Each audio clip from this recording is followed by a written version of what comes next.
My name is Mike Boyd. I'm a farmer in Tunica County, Mississippi. We're in central Tunica County, and we're on what we call the Dockery Place, which is a working grain farm. This farm is really special because, you know, I farmed this land pretty much all my life. I had the opportunity to buy it 4 years ago. And in those 4 years, we have worked some cost share programs with NRCS, and we've, like I say, we've precision landformed the land now, and we've got a tailwater recovery project which is really working well for us, but also we're enhancing the wildlife habitat on this farm, and we're doing that in several different ways, but one of the ways that we're doing it is through this REACH program. Deep within the hallowed confines of the outdoors' most loved brand lives a special culture. Its members possess something that everyone aspires to in their heart, an intangible quality that words escape. They have a zest for life like none other. Once just hunters, they have evolved and now see the land, the critters, and life in a whole new enlightened manner. They are at the top of their game, and their game makes them the gamekeepers.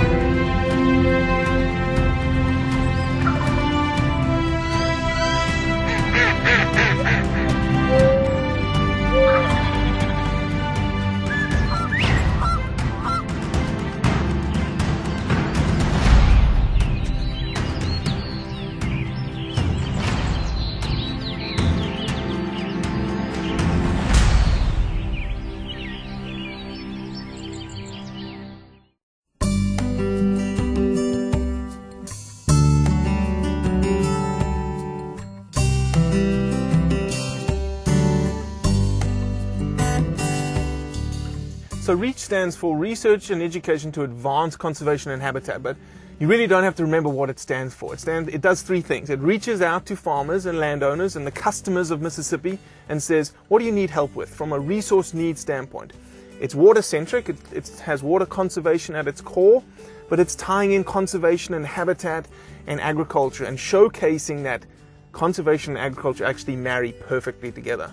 And secondly, it reaches out and showcases how good a job agriculture is doing in terms of conservation, in terms of stewardship, in terms of looking after the land. These are our best landscape stewards we have out there. And then third, we're creating a community of farmers that are just, you know, interacting with one another, showcasing how good a job they do from a certain resource need or concern standpoint, and just sharing their successes. The farm that we're on right now, Mike and Lamar, are very conscious about marrying conservation and ethical land practices with profitable agriculture. And so a lot of people think you can't do that. But actually, if you do it together, it marries beautifully. You get better ag, better yields, more profits, and you see the wildlife habitat, you see the wildlife returns, you see the revenue generated from a guiding service, as what they have here. I think there's a perception among a large number of people that farming is simply just farming. That's it. Once you're through with your harvest, you're sitting around waiting on next year, and you're going to go out there and make another $1. And we look at a little bigger picture than that. The fact that we understand that there's a certain amount of waste grain, and there's an opportunity to feed birds, provide them habitat. We take our grain fields and we flood them. Whether we hunt them or not, we're giving them a place of refuge and a place that they're going to get something that is essential to their lives. And there's more to it than just farming. It's an opportunity. There really is a huge opportunity for waterfowl and other animals as well to benefit from some of the practices that we implement as farmers. You know, I can't speak for everybody, but 99% of the farmers I know are great conservationists. They don't want to hurt the land. This is our resource, and you know, we're probably more concerned about the resource than the average person. The last thing we want to do is waste water. I think the farmers in this area, in the Mississippi Delta in general, I think they do a great job of water management. I think there are programs out there that make us more aware now through our flow meters, water monitoring. I think we're more aware than ever that this is a precious resource that can be compromised.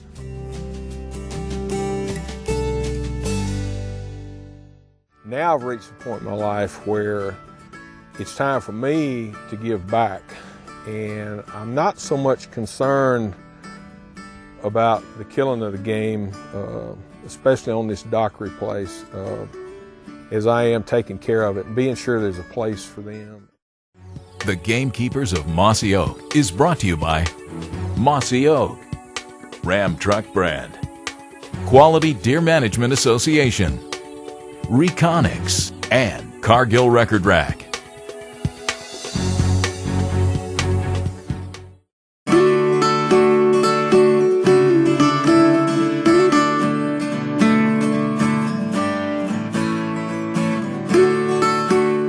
You know, when I was a kid growing up, just like every hunter, I went through the stages of hunting where I felt like I needed to shoot at everything and I needed to prove myself. And, you know, I couldn't wait to get to the deer woods, and, you know, it was kind of a rite of passage. And I went through that. And then as I got a little bit older, I still enjoyed the shooting, you know, and the success.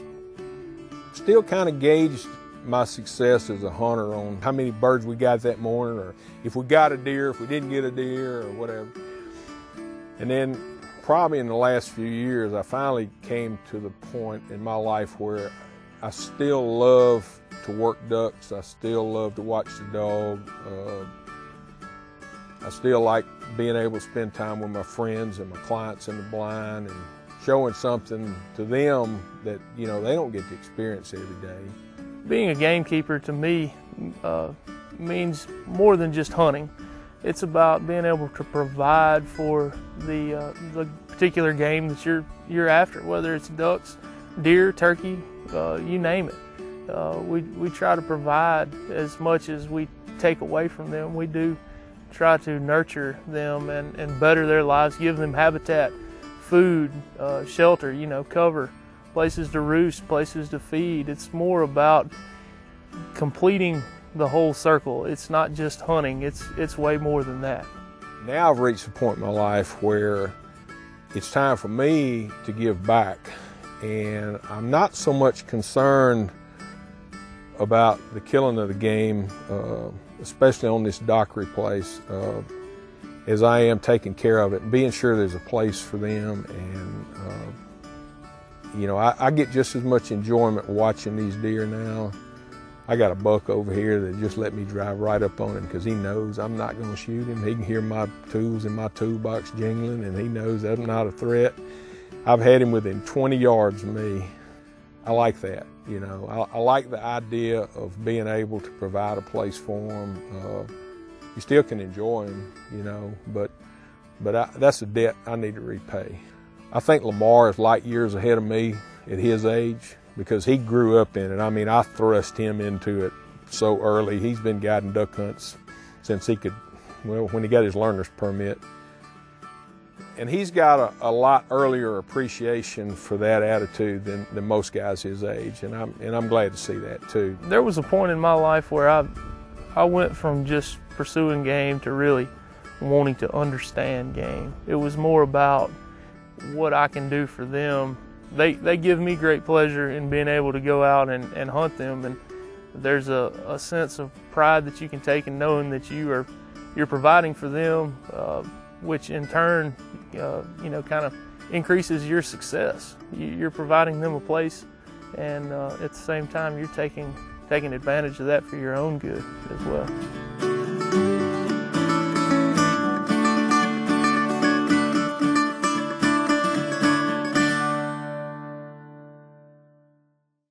And then there's also some financial benefits to the farmer.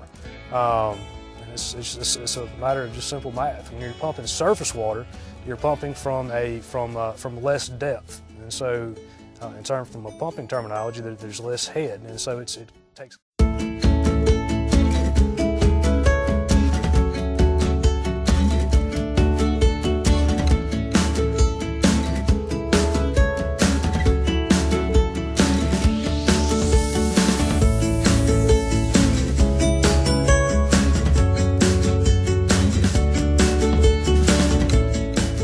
program as a strength is a collaborative program, and we have 29 agencies within the state of Mississippi that actually are in support of REACH. Now, that not necessarily doesn't mean they monetarily provide funds towards REACH. It means that we like the idea, let us know where we can help. This specific property, we've tied in a number of different agencies.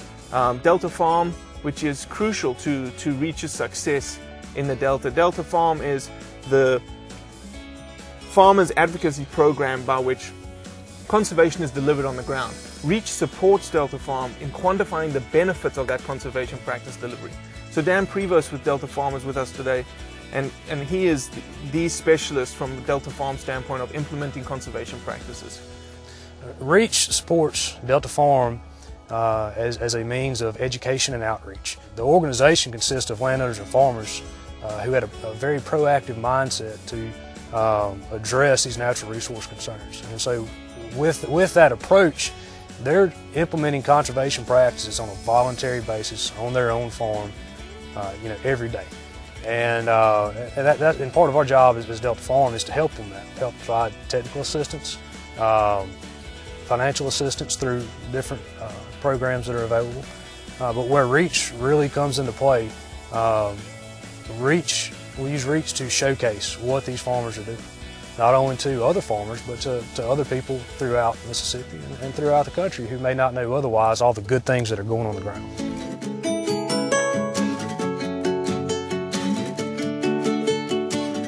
All right, one example that we're looking at here today is a tailwater recovery system with an on-farm storage reservoir. And what we're doing with this system is we're collecting rainwater runoff from the agricultural fields. We're collecting in a tailwater recovery ditch system, and we're relifting it into a storage reservoir. There, the water is held until the following irrigation season. That water is then pumped back on the field and used to irrigate a crop. Now, there's some obvious conservation benefits from it. One, we're not drawing groundwater from the alluvial aquifer, so we're conserving water in the aquifer. Two, we're preventing this runoff water from going downstream. Generally, as you go through the growing season, you're drawing water from that storage reservoir.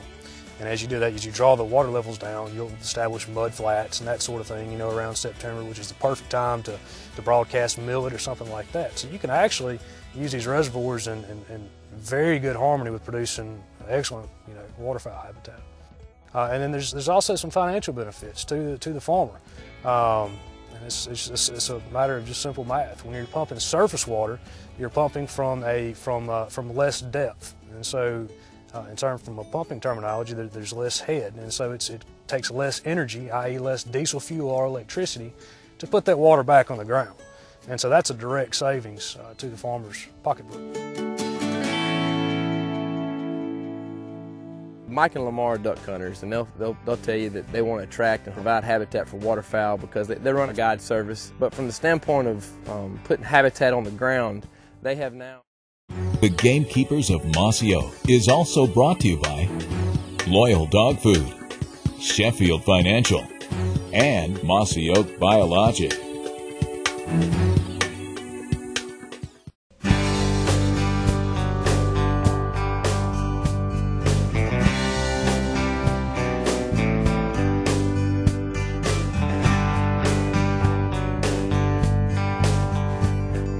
The other organization that you're going to meet today is the Nature Conservancy, and Alex Littlejohn is the freshwater program manager of the Nature Conservancy. And one of their missions is to see water resources management from a waterfowl habitat standpoint. Mike and Lamar here have allowed us the chance to showcase how water conservation practices have a dual benefit in that Mike and Lamar can pull water from their tailwater recovery reservoir, pull it through the bottling hardwood system they have here and then into their slough. So now they have a water conservation practice, bottling hardwood or restoration, wildlife habitat, and the ecosystem services benefit from the standpoint of trapping nutrient and sediments.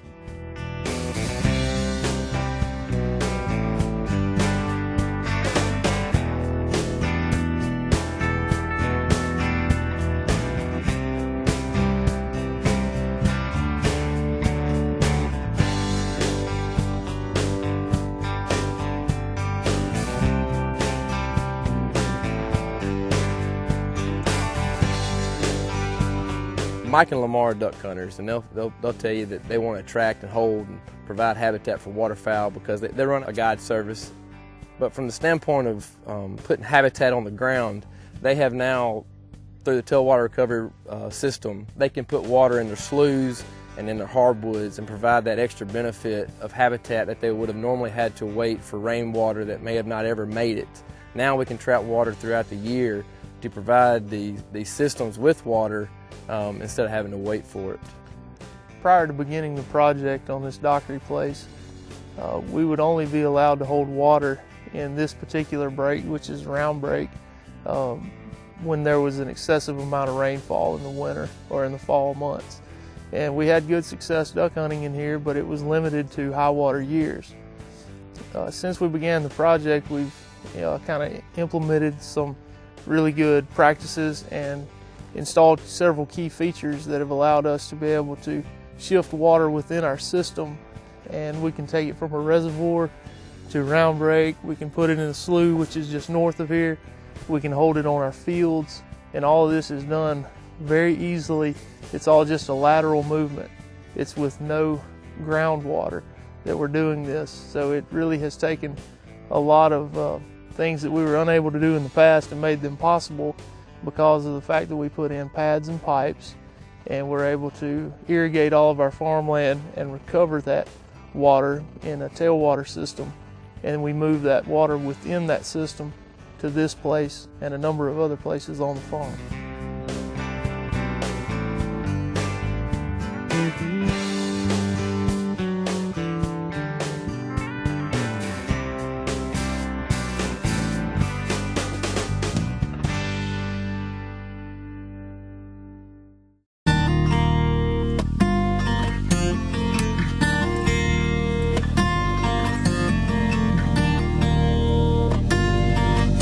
They don't just do one thing for conservation and wildlife habitat. They do lots of things. It's sort of a shotgun approach to conservation, and that's what's needed from a water resources management standpoint. So behind me, what you can see is first and foremost a flat landscape. They've come in and they've land leveled the property, which will slow the water down. It doesn't carry as much sediment, helps the nutrients to do what they need to do right there on the spot instead of being carried downstream.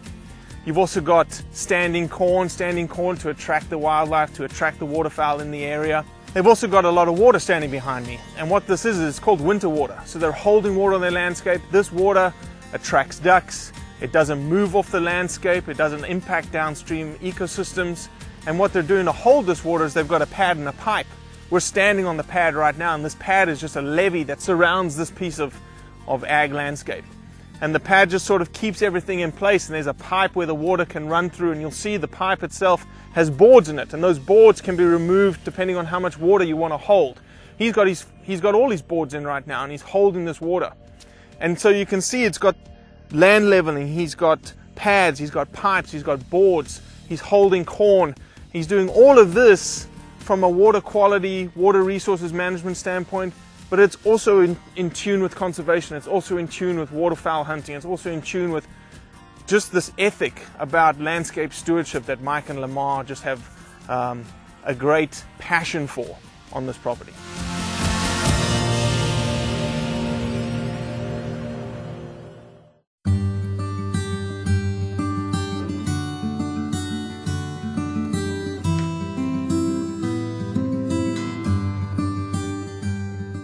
Farm, you have an opportunity to be a conservationist. I'm a staunch conservationist. I believe in everything I do. I've got all the confidence in the world what I'm doing on this farm right here. And you know, we do have an opportunity with what we do, and we can still benefit from it. I mean, we can still make that crop. We could leave a little, you know, for the ducks, or we could plant for the deer. We can still have our beautiful hardwood forest in here. It's just really an ideal opportunity for these two things to go together. We've been able to do so many things through the REACH program, and it's just been incredible. We have completed a perfect marriage of waterfowl and farming, and it really has worked out so beautifully. As far as I'm concerned, this place right here, I'm not quite through with it yet. I don't know that I'll ever get through with it. Well, we've made great strides on it, but I've dedicated a fair portion of this farm to wildlife conservation, and it's just a good fit. It all works together, it ties together, it's everything I hoped for. This is probably, other than my wife and my kids, this is the best thing I ever did in my life.